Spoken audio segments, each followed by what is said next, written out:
హే friends, మీరు ఎప్పుడైనా CBI investigation scenes మీరు సినిమాలో చూసారా? ప్రియా ఎక్కడ? ప్రియా ఎవరు? డామిని డాటర్. డామ్ని ఎవరు? ప్రియా మదర్. అసలు వాళ్ళిద్దరు ఎవరు? Mother and daughter. వాళ్ళెవరో నాకు తెలియదు. అక్కడ ఏం జరుగుతుంది? ఒక రూమ్లో ఒక వ్యక్తిని పెట్టి ఇంట్రాగేషన్ చేస్తూ ఉంటారనమాట. బయట ఉన్న వాళ్ళకి లోపల ఏం జరుగుతుందో తెలుస్తుంది, కానీ లోపల ఉన్న వాళ్ళకి బయటనే ఏం జరుగుతుందో తెలియదు.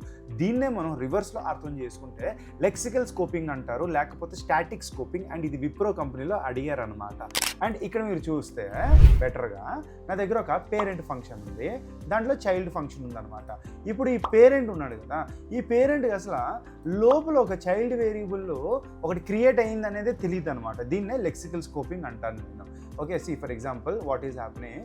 ఇక్కడ నేను చైల్డ్ మళ్ళీ పేరెంట్ నేను చైల్డ్ ఫంక్షన్లో యాక్సెస్ చేశాను అంటే ఈ చైల్డ్ గాడికి బయటని ఏముందో యాక్సెస్ ఉందన్నమాట.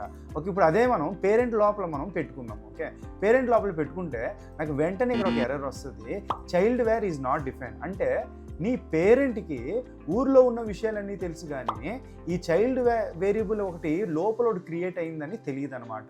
దీన్నే లెక్సికల్ స్కోపింగ్.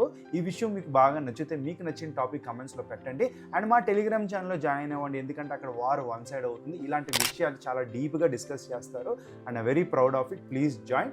ఫస్ట్ కమెంట్లో మనకి లింక్ ఉంటుంది. Thank you so much.